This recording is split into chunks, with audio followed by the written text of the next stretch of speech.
Welcome once again, my fellow manipulators of digital fate. I'm Richie, this is Capricorn, and today we're back at it with another standard deck tech straight out of Final Fantasy Early Access, but this one's a little bit special. This one I specifically saved for launch day, the day that the set goes live for all of you guys watching this video on Arena.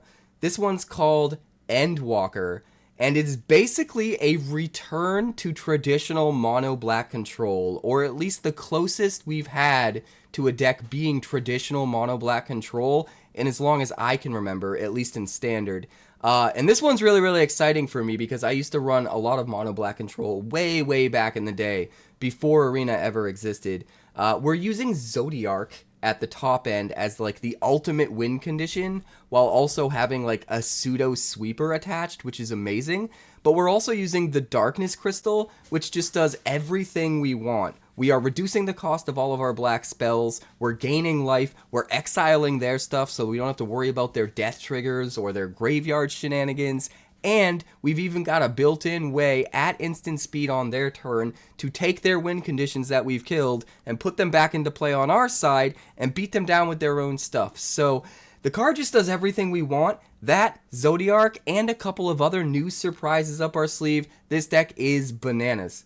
Before we break it down and then get into the gameplay, please like the video. It helps me get it out to so many more people and helps the channel grow. And please subscribe if you're new, because I have a ton of crazy deck techs on the way. We're going to drop one every single day moving forward. And all of my best ideas I'm about to get to when this set goes live on launch day. That's today if you're watching this the day it goes live. I'm doing a 12-hour marathon stream. We're starting with Sealed, we're going to draft, and we're spending the rest of the day drafting, or rather, brewing all of the crazy ideas that I have left over from early access that have only gotten crazier and better and more refined in my head in the lead up to launch day on Arena. So if you're interested in checking all that stuff out live, it's happening live today, the day that this video drops, on twitch.tv/quarantine_Capricorn, because I'm alive and I'm breathing, I'm there and I'm streaming.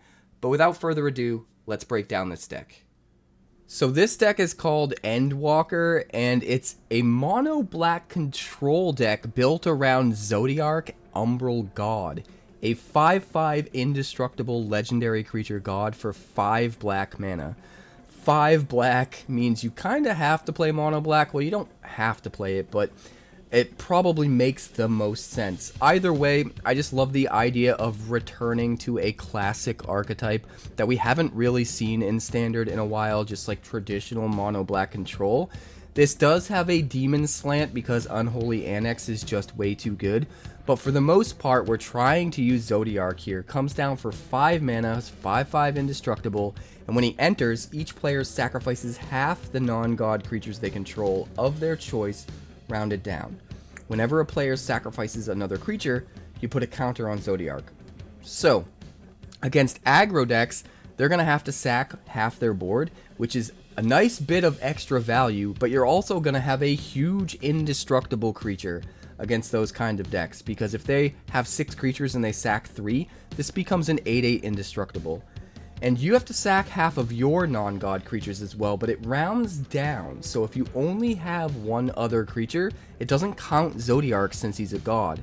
So if you have another creature out, like maybe a demon for your Unholy Annex, you get to keep it around and the Zodiark as a big indestructible blocker, and it's super easy to just kind of take control of the board with Zodiark while also functioning as a sort of pseudo sweeper. It just kind of does everything a control deck wants, and it ends up being really good. I absolutely love it. So obviously we are running the Unholy Annex as card draw. We're going to run a bunch of demons to try and get some life drain off of this as well. If we spend 5 mana, we can unlock the Ritual Chamber and get a 6/6 black demon with flying that lets us do just that. So instead of losing 2 every turn, we're draining for 2 instead. And there are some really cool new cards that help us take advantage of the Unholy Annex. So let's start at the bottom of the curve here. We have 4 cut downs as our cheap 1 mana removal spell at instant speed. Moving on to our 2-drop slot, we've got 2 Harvester of Miseries. The 2 Harvester of Miseries and the 4 cut downs kind of work together for me as a nice 6-card removal package, except in the late game, we can actually play this as a creature to have more board presence and act as a pseudo wipe for our opponent's creatures, which is really, really nice. We're also running 4 copies of Rot-Curse Rakshasa, which up until Final Fantasy was the best way to play a 2-drop demon into 3-drop Unholy Annex, so you could start draining right away.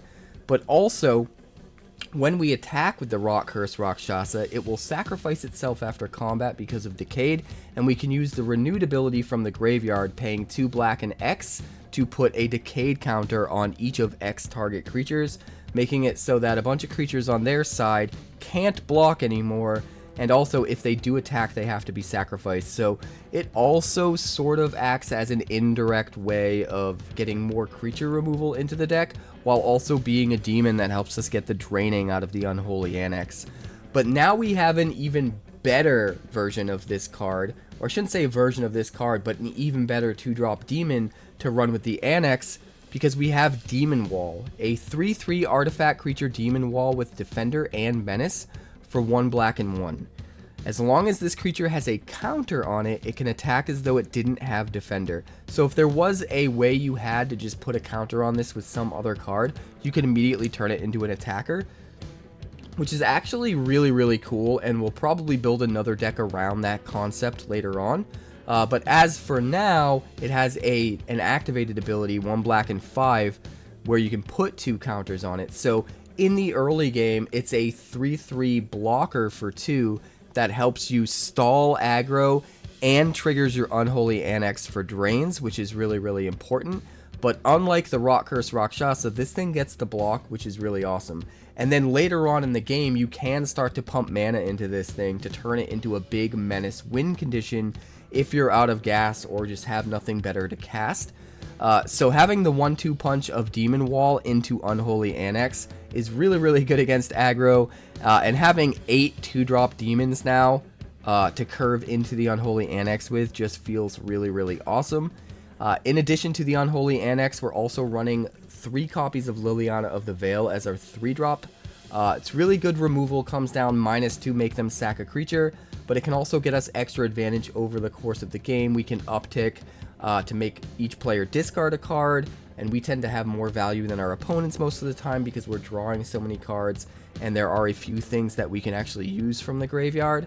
But sometimes we can get enough loyalty on this to get a second down tick, kill another creature with it, or sometimes we can even get to the -6 and blow out our opponent, which is super nice. Moving on to the 4-drop slot, we've got 3 Scavenger Regents, which is good kind of no matter what you're up against. If you're up against a creature deck, this can be a sweeper. 2 black and X gives each non-dragon creature -X/-X until end of turn. But if you're up against like a control deck where you don't need creature removal, it can come down as a 4-mana 4/4 flyer that they have to discard a card in order to target with removal. So you can put them at card disadvantage and sometimes just outvalue them over the course of the game since you're also playing a control deck. So this card works in a couple of different ways and can really pivot based on the situation that you're in, and I think it's just the perfect inclusion for having like a pseudo sweeper within the deck. We're also running another new card here, the Darkness Crystal. This is something I'd love to run more copies of, but unfortunately it's legendary. I'm still really tempted to go up to 3 on this because I love it that much. But we're just running 1 copy in this first version here. 2 black and 2 for a legendary artifact. All black spells you cast cost 1 less to cast, so you can get to your big spells quicker. You can get to double spelling quicker, which is really, really nice. But also, if a non-token creature an opponent controls would die, you exile it instead and gain 2 life. So you get to start gaining some life back with all of your removal, which is great for a control deck, and it really helps you kind of come back against aggro.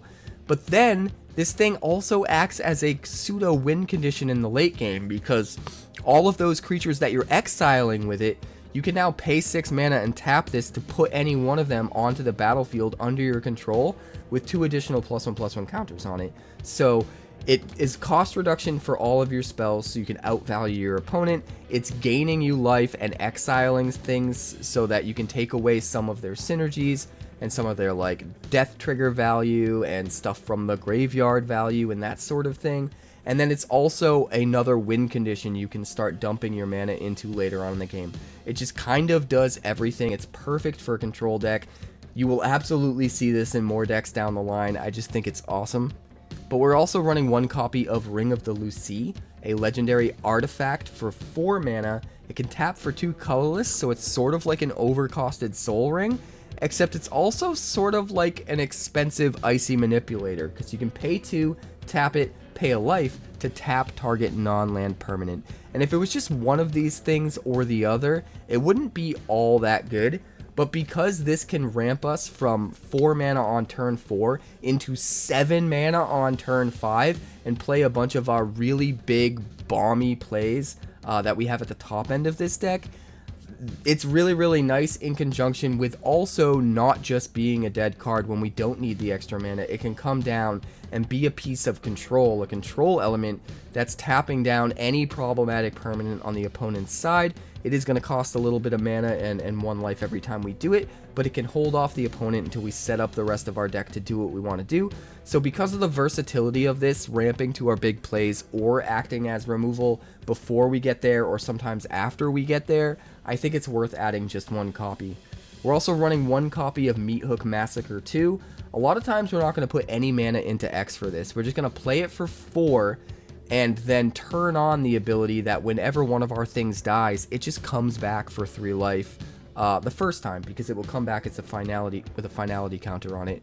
And also, since we have so many ways of killing our opponent's stuff, it's a mono-black control deck. Every time one of their things dies, they have to pay 3 life, or we get it to come back on our side, which is actually kind of insane because they can't give us their creatures, or we just start to just roll over them with value. So what it really ends up doing is every time you kill one of their creatures, they also lose 3 life, which means you don't ever really have to attack to win at all.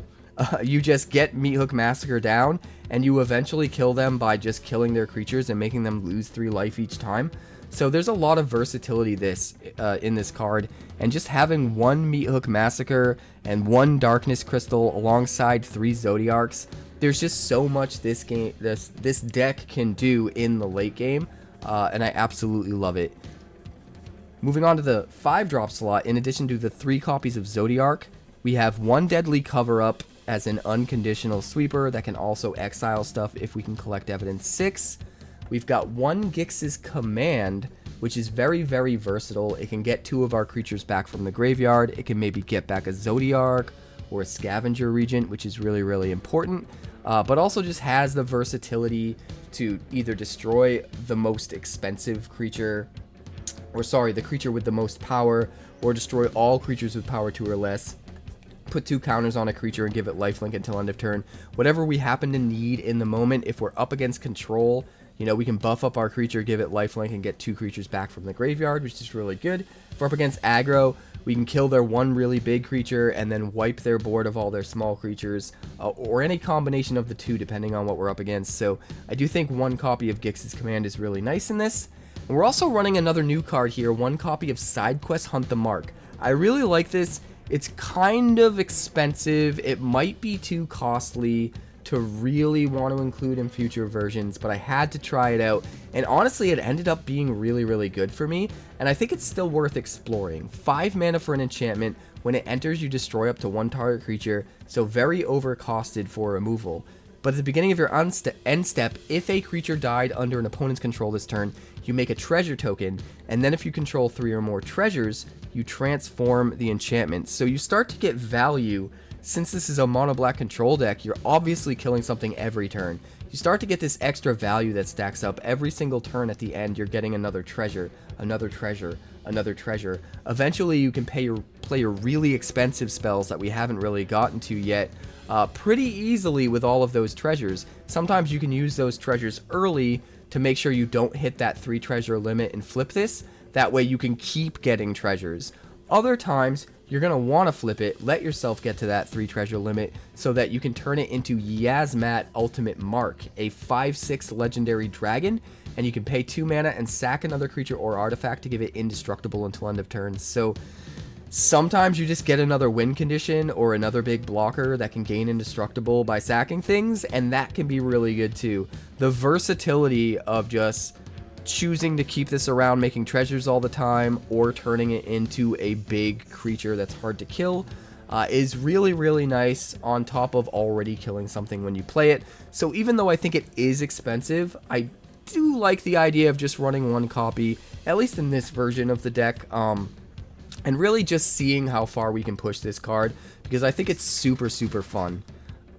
Moving on to the expensive things in the deck. We've got one Ugin, because why not? It's Ugin. And we have a number of colorless things that can trigger the Ugin, like the Ring of Lucy that we already saw. We've also got one Ardyn the Usurper, which is another new card, a whopping 8 mana, 3 black and 5 for a 4/4.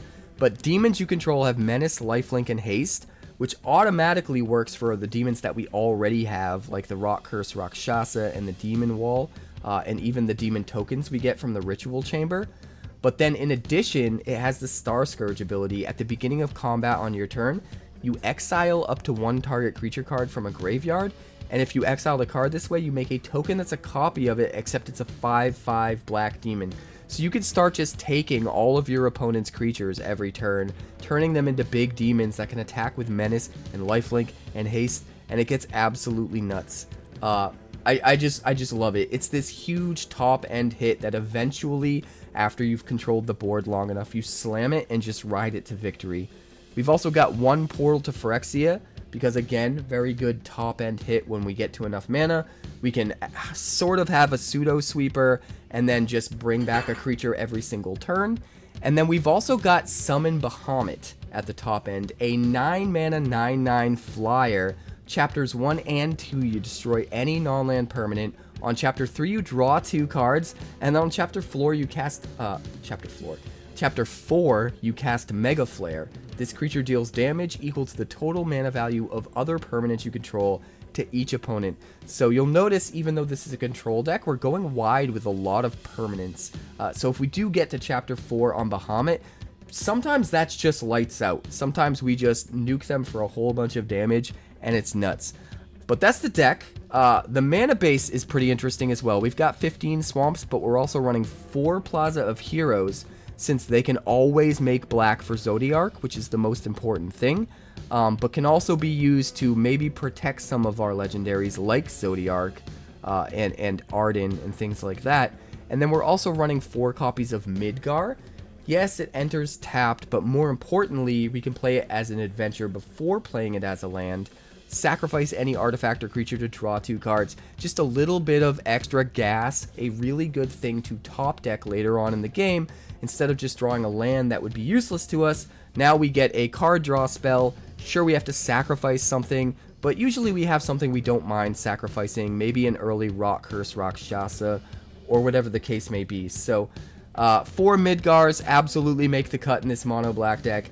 I think this deck is pretty wild, and I'm definitely going to iterate on it. Maybe make a new version that's mostly mono black, but tilts a little bit into a second color, just splashes a second color. Maybe blue for some of the Kaito planeswalkers, stuff like that. I think there's some really cool stuff you could do with this sort of archetype in Standard right now, and I'm curious to hear what you guys think of this deck and, you know, what direction we can maybe take it in the future. So let me know in the comments. But for now, this deck absolutely nuked a bunch of other decks during early access, so let's check out the games.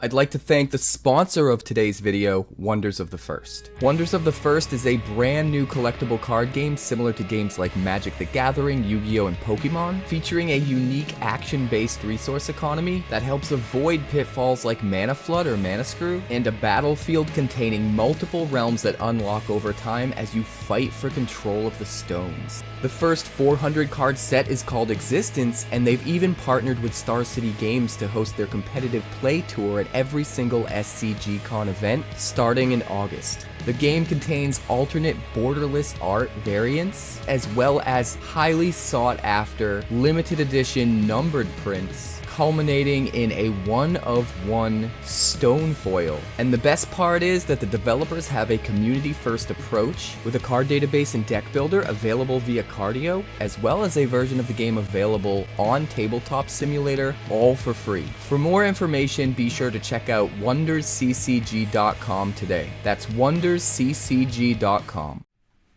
Alright, this actually looks pretty good. We can keep this. I think we just start with the Midgar.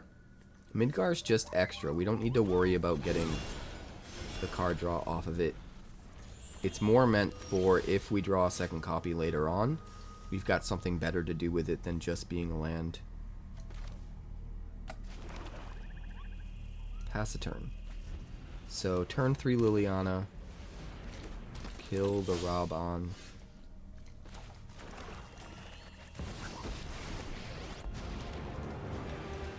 Turn 4, we can Scavenger Regent to give everything -2/-2 if we want. Or we can Unholy Annex. But we're Zodiarking on turn 5. So that's something we want to keep in mind.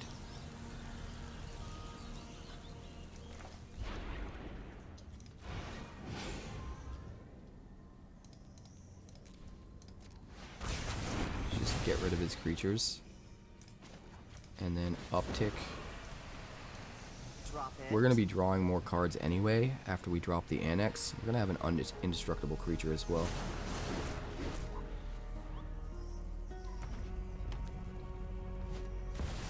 Lightning. And first lightning, my lady. Don't love that. But we do have an indestructible blocker, so suck it, Trebek. Come on, Jay. Show me your love.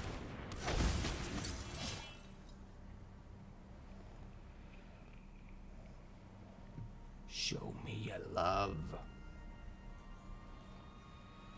I love Jay so much. I'm so glad I get to use Monoblack control against Jay. He's appreciating this, I know he is. I know he is.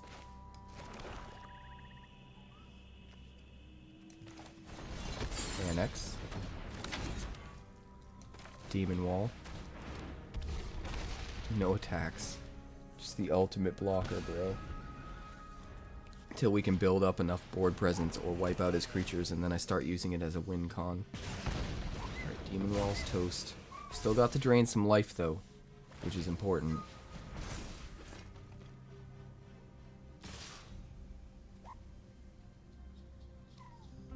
Swing into my indestructible, bro.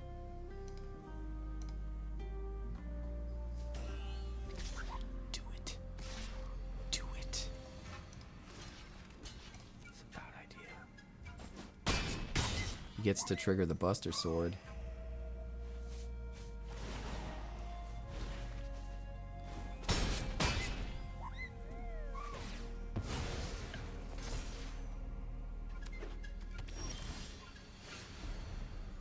We got a Meathook Massacre.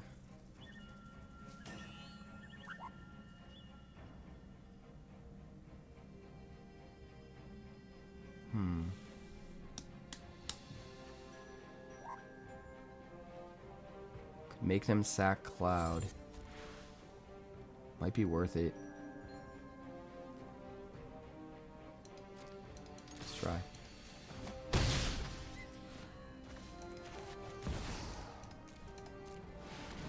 Pure Massacre.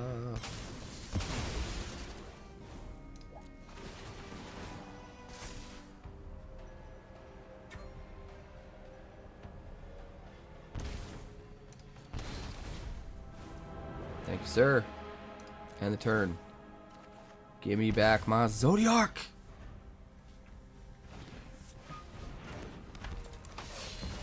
Rabban and lightning.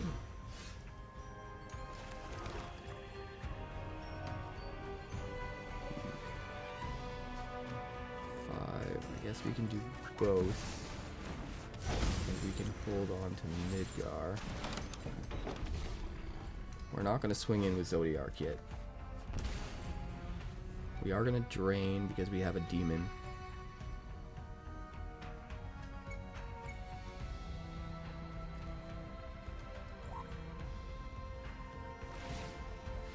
First strike, but not double strike.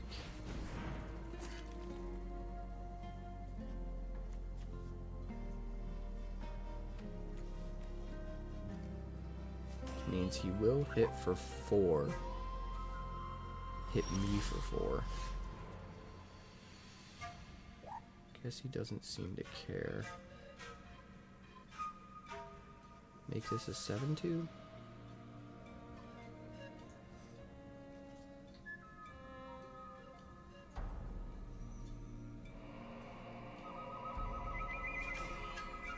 First strike, man.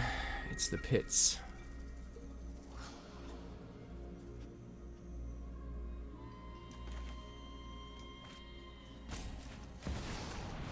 I want the creature. You could argue I should have attacked first, but I don't know if it's right to attack with any of them at all.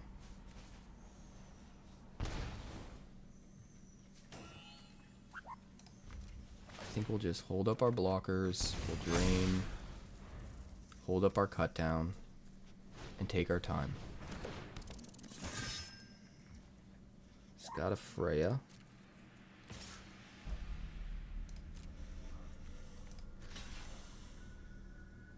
He's gonna hit through for 5 trample damage and be able to play a 5-drop for free. Don't know if I care about that.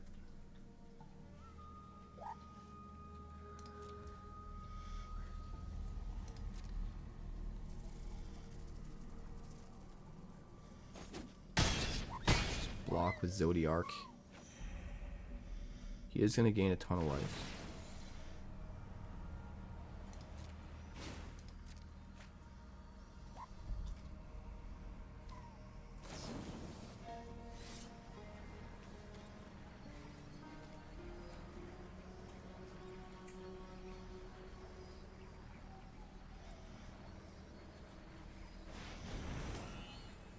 You want to kill my harvester? Okay, you can do it. You're not going to be happy, though.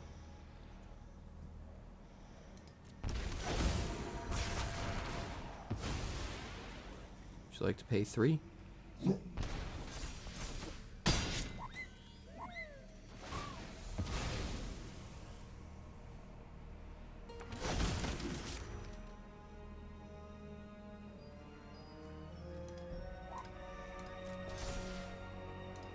Don't even need to use the cut down, baby. We don't even need to. We're 1 mana away from Ardyn. I guess we just swing, huh?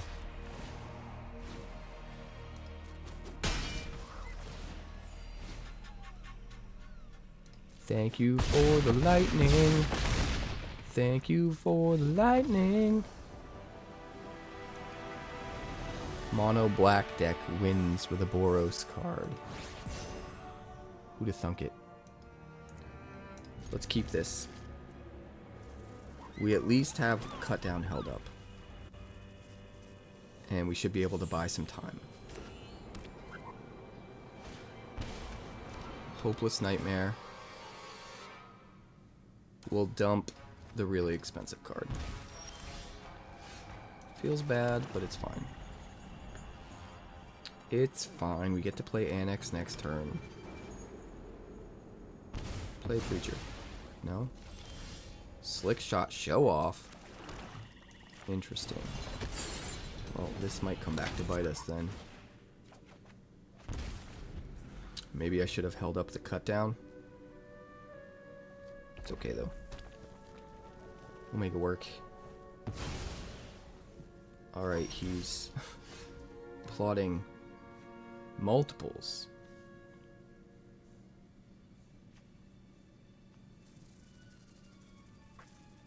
Interesting.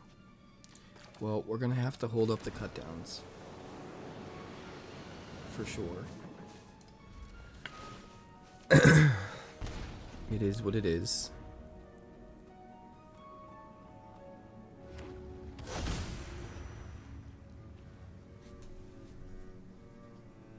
What you got for me, friend?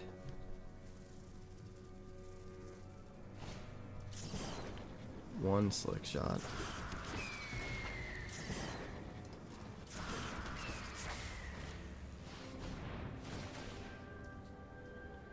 +2 +0. Well, he used all of his mana, which was a definite no-no.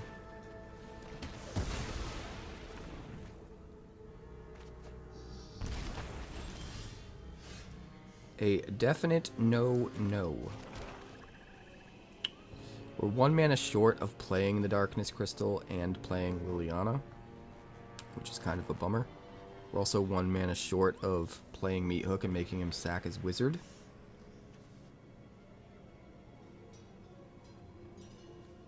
I think we Sidequest.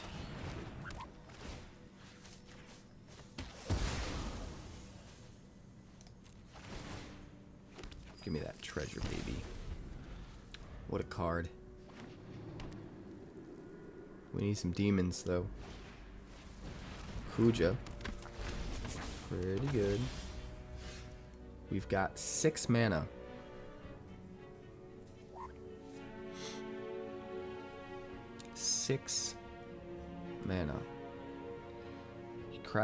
He cracks back and kills Lily. We will have a treasure token.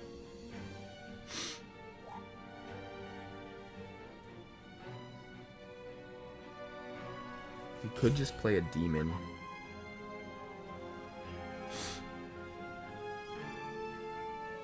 We could also Meathook Massacre.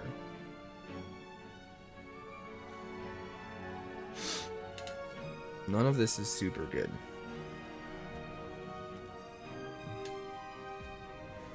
𝐒𝐻𝐻 is a problem.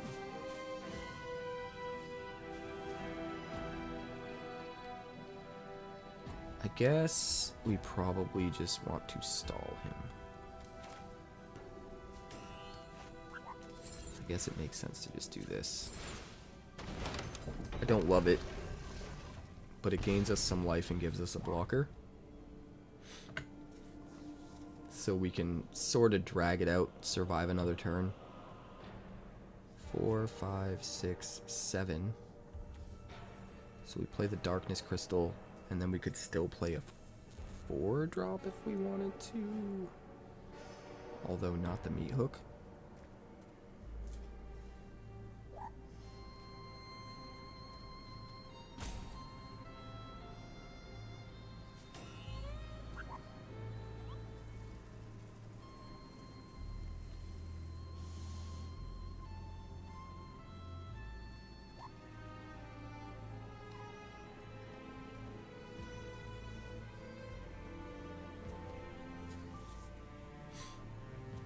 See what you're doing, Brewlab.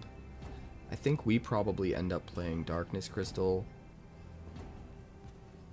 followed by Lily. Make him sack a creature. It gets exiled and we gain 2. And then we have the Darkness Crystal's ability online. We can bring back his slick shots. We can bring back our Ardyn, potentially.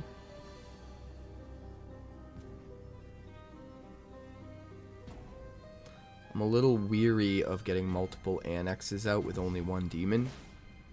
He's got removal, and we can't pivot enough. It's gonna kind of be rough.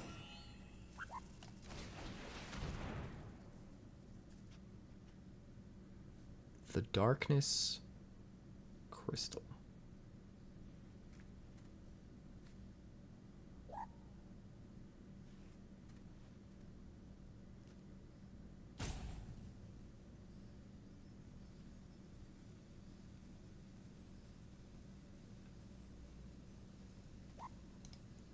Hello, Brewlab. Come on, you're my brewmaster in chief. Don't do this to me.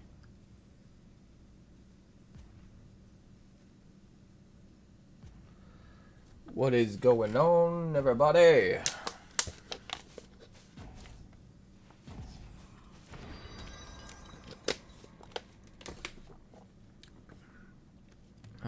so.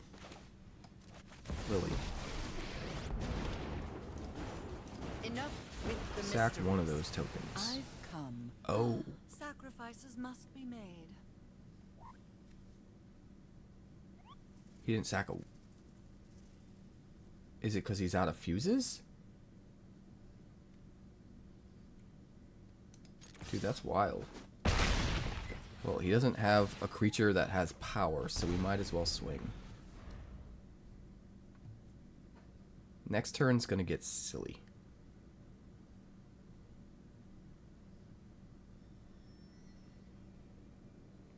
Five, 6, 7.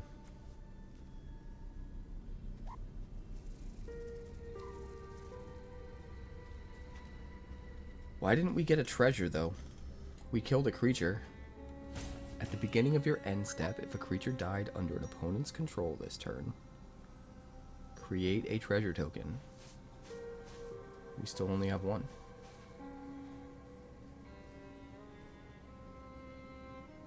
That's really weird.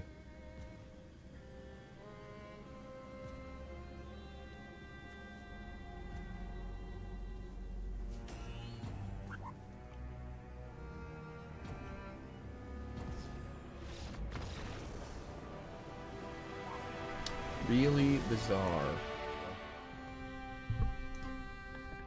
Here we go. Rogue MTG. We're going to keep 7. Rakshasa on 2. Liliana on 3.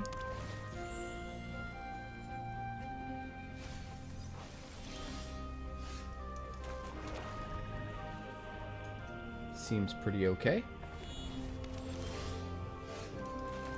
He's playing kind of slow, so we're in a pretty good position.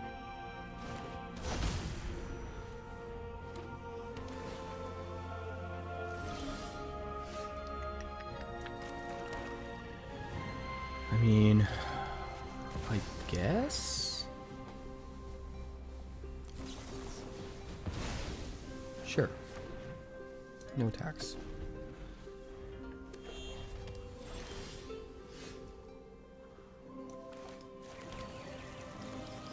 How about this one?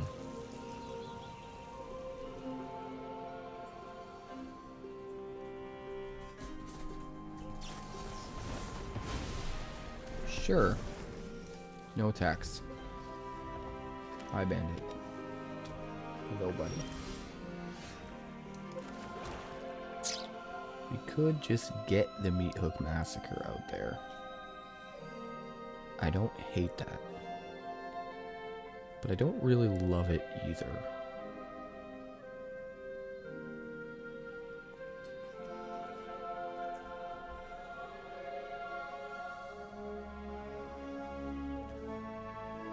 Just do it.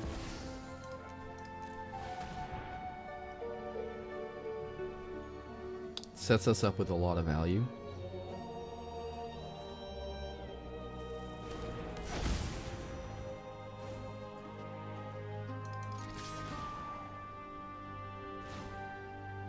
We will swing for 5. And then trigger the Meathook Massacre.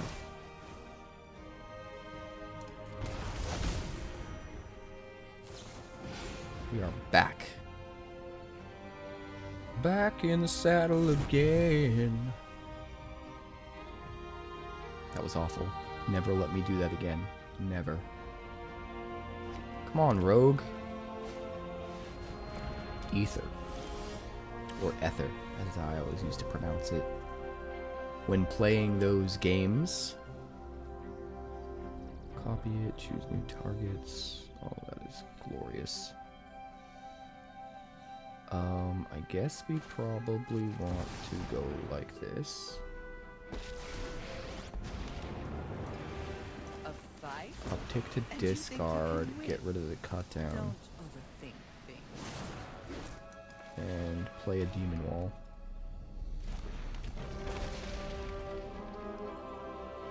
No attacks.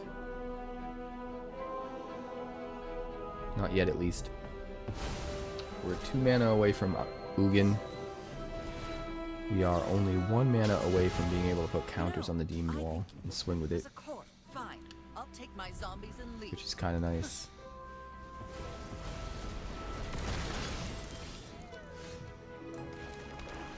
One mana away from Ugin.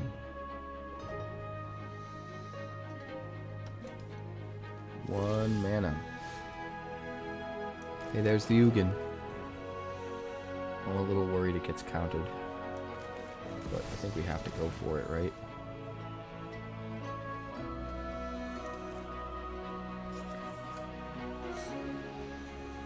The longer we wait, the more opportunities we give him to draw into a counterspell that he can hold up to stop it.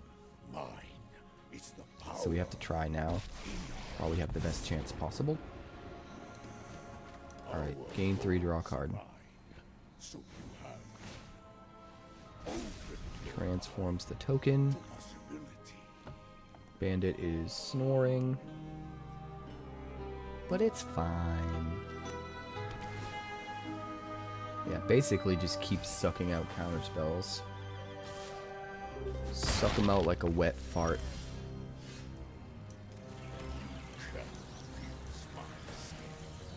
Go back up to 9.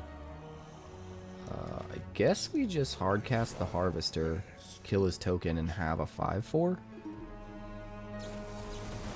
It's not the worst ever.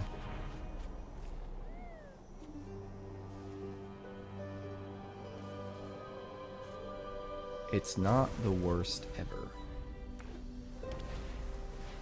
Stocking up. Hello, sir. Did you find removal for Ugin? Nope, it's not. Probably replace the stock up.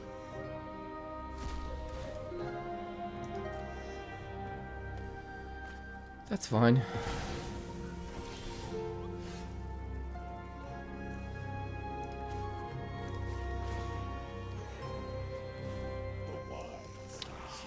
The Regent cannot kill 𝐶𝐿𝐻𝐻𝐿. That is a bummer. That is a huge bummer.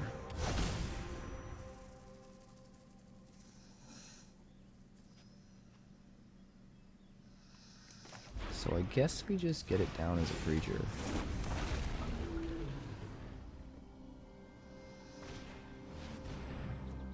Stock up. Thing is, he has to discard a card to target the Regent, and then when it dies, we just get it back with Meathook. Unless, of course, he exiles it all. Of course. But he did have to exile his own as well. So, Scavenger Regent, Reactor Raid, Sacrifice, bring it back,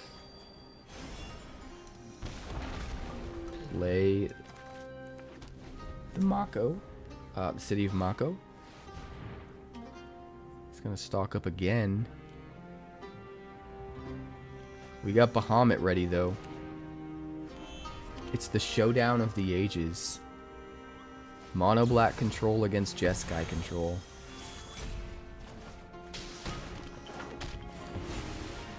Well, you bounced my Ugin, but you didn't leave yourself any mana to stop me from replaying the Ugin.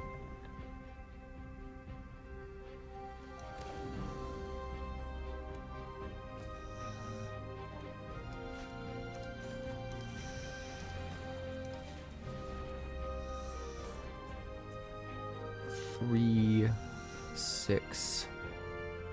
Play that, and then I can play Gix's command.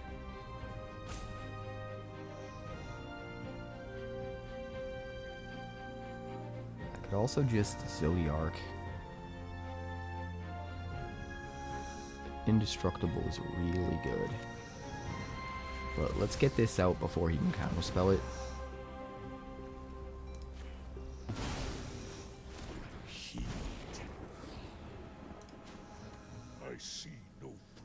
I don't think Gix's command is as important anymore. The wise heed my advice. Bandy, you're snoring way too much, buddy. We will end the turn.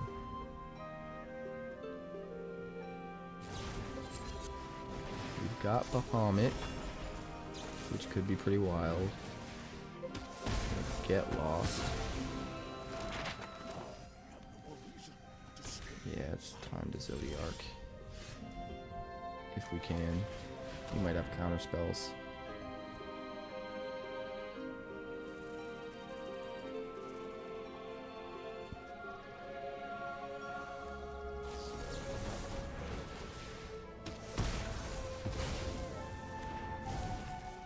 Oh, here goes nothing. Return and power 2 or less. You could just play something to buff the token. Yeah, that's what he's doing.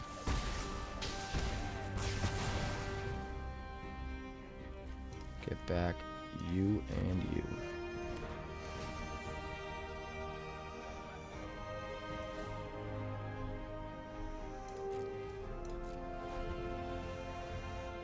Ten mana. He does still have some gas on the board. I think we have more card advantage than him, though. He's got a lot more mana than us. Well, maybe not a lot more. Stock up? Yeah. Go on, use the stock up. Come on, Monoblack Control. I believe in you. You can do this.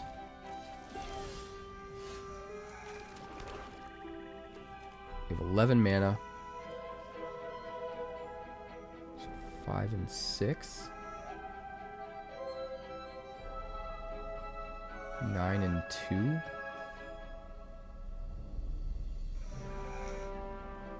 It's probably got a counter spell.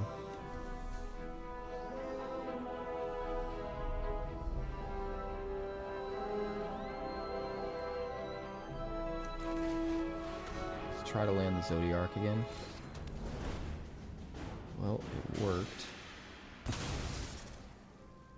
Which is kind of sweet.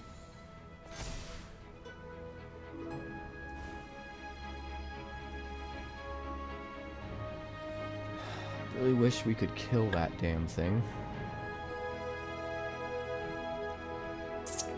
We've got 6 mana. At the very least, we're going to use one of these.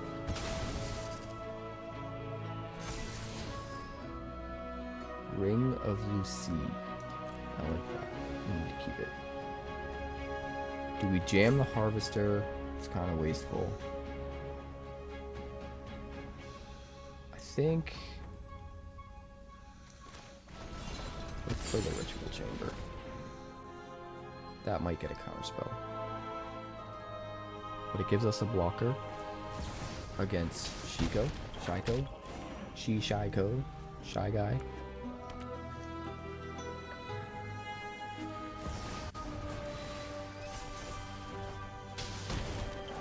Damn, he's just doing all the things. I think he's got us. He does. He's got us. We put up a hell of a fight, but he just had way too much card advantage. Unfortunately. This whole hand is very expensive, but we're on the draw. We've got time to get our 3rd land. So we're going to try it. Hey, there we go.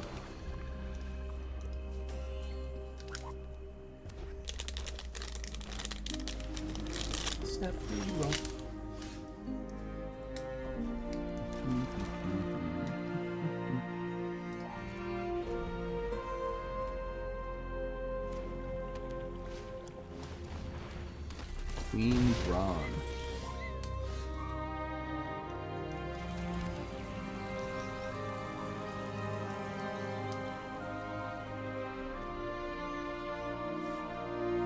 Very nice. Enough with the mysteries.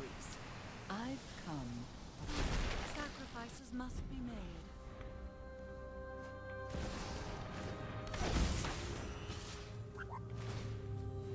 I want to save the Scavenger Regent to take out tokens along with it. And that's what we'll do right now.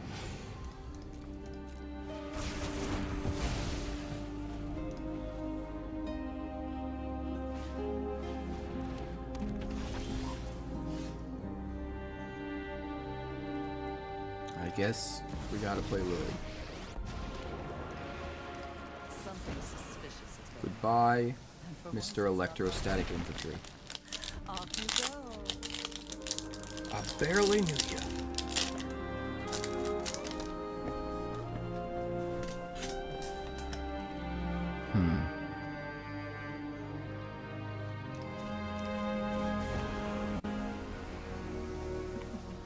We all have things we'd rather forget. We'll dump the portal.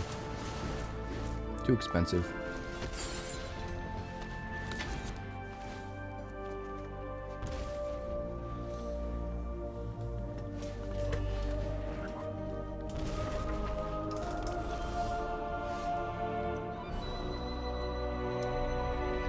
Midgar.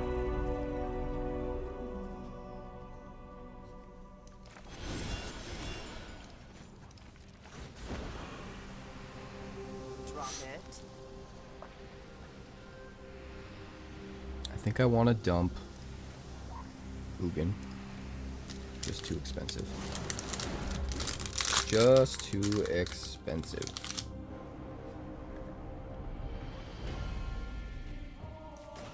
And we'll play the Demon Wall so that we can drain.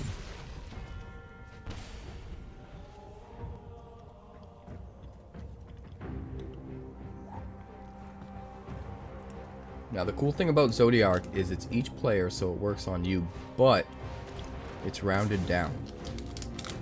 And it's only non-god creatures. So you get to keep Zodiark and one other creature.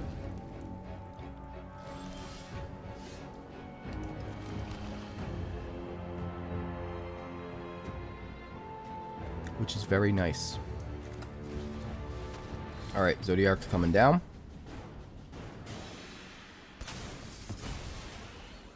We get a counter.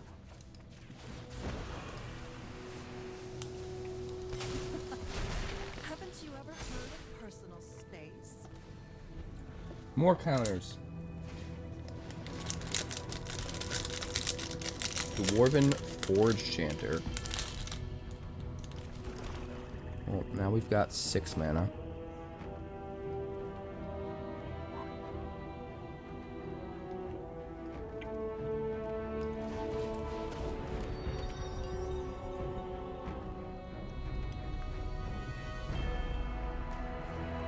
Do we just go for it? Let's uptick. Let's dump Deadly Cover-Up. It's more expensive than our other sweepers. We don't really need it. Let's swing with Zodiark here because we have the Demon Wall to protect.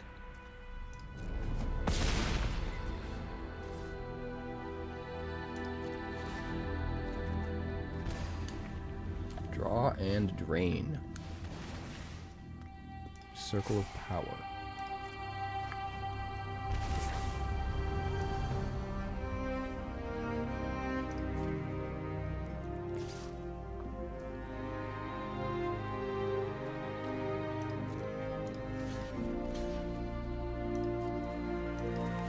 We are going to Harvester of Misery.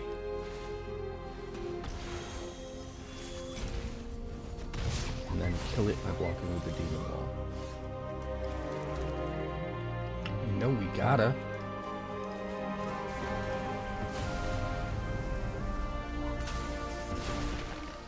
Off you go. 4, 5, 6. I want it. I want it.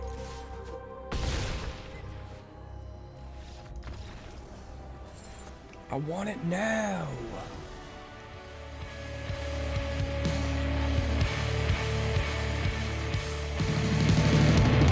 Thanks so much for checking out my channel. I'd like to give a huge shout out to all of my patrons over at Patreon.